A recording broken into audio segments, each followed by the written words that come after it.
साथी यो इमेज हेर्नुहोस्, लेफ्ट साइडमा शॉर्ट टेपर्ड बैक, राइट साइडमा फुल थिक वेवी बैक हेयर, जसले पुरै हेयर स्टाइलको गेम चेन्ज गर्छ। तपाई पनि यही चाहनुहुन्छ, राइट? तर प्रब्लम सिम्पल छ। तपाई वेट गर्नुहुन्छ, बीच बीचमा ट्रिम गराउनुहुन्छ र त्यसपछि भन्नुहुन्छ ग्रोथ भइरहेको छैन, वा तपाईले अलरेडी ट्राई गर्नु भइसक्यो र रिजल्ट आएन। साँचो सुन्नुहोस्, बैक हेयर ग्रो हुन मिनिमम 4 देखि 6 महिना लाग्छ। कुनै सर्टकट छैन। तर यदि सही काम गर्नुभयो भने रिजल्ट यति स्ट्रङ हुनेछ कि तपाई आफै ऐनामा नोटिस गर्नुहुनेछ। अब सिधै पोइन्टमा आउँछौं। सबैभन्दा ठूला गल्तीहरू। पहिलो गल्ती, बारम्बार नप ट्रिम गराउनु। सलोनमा गएर तपाई नबोली नै तलबाट क्लिन गराउनुहुन्छ, त्यही ग्रोथ रोकिन्छ। जबसम्म त्यो एरिया कट गर्दै रहनुहुन्छ, बैक कहिले फुल देखिँदैन। यो बन्द गर्नुहोस्। दोस्रो गल्ती, पानी कम पिउनु।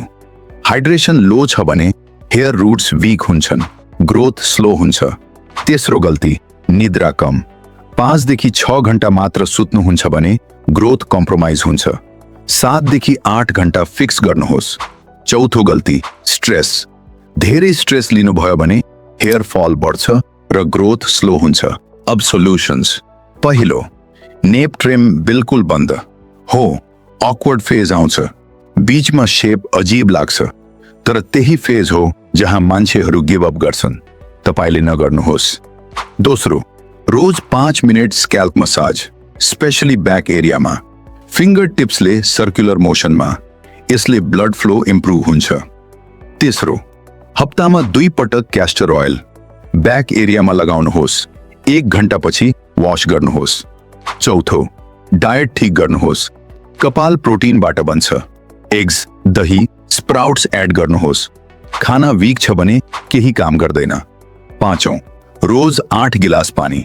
सिम्पल छ, तर सबैले इग्नोर गर्छन्। र एक पटक क्लियरली सुन्नुहोस्, 4 देखि 6 महिना लाग्छ नि। यो बायोलोजी हो। जसले पेशेन्स राख्छ उही रिजल्ट लिएर आउँछ। र अन्तिम कुरा, सिर्फ ग्रो गरेर पुग्दैन। स्टाइलिङ थाहा छैन भने पूरा लुक वेस्ट हुन्छ।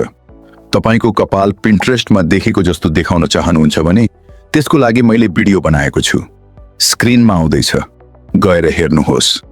भेटौँला अर्को भिडियोमा। धन्यवाद।